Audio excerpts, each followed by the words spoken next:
उत्तर भारत के एक छोटे से गांव में एक पुराना किला था जिसे लोग विनाशगढ़ का किला कहते थे। कहा जाता था कि वहां कोई नहीं जाता क्योंकि सूरज ढलते ही उस किले से अजीब आवाजें आती थीं, कभी किसी के चीखने की तो कभी जंजीरों की खनकने की। गांव के बुजुर्ग बताते थे कि कई साल पहले उस किले में एक राजा और रानी रहते थे। रानी बहुत सुंदर और नेकदिल थी, पर राजा बहुत शकी मिजाज का था। उसे लगता था कि रानी किसी और से प्रेम करती है। एक रात उसने रानी को जहर दे दिया, लेकिन मरते समय रानी ने शाप दिया, जिसने मुझे बिना कसूर मारा उसका अंत भी इसी किले में होगा और मेरी आत्मा कभी मुक्त नहीं होगी। उसके बाद राजा पागल हो गया और एक दिन अचानक गायब हो गया। तब से लेकर आज तक हर पूर्णिमा की रात को किले से रानी की सिसकियां सुनाई देती हैं।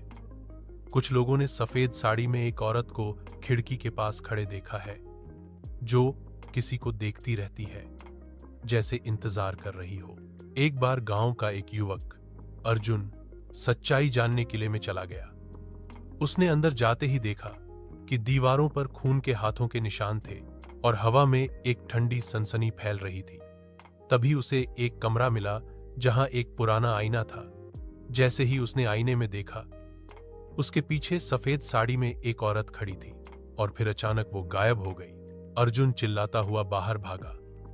जब वो गांव लौटा तो पागलों जैसी बातें करने लगा। आज भी वह किला वीरान है और गांव वाले कहते हैं जो भी वहां गया वापस कभी वैसा नहीं लौटा।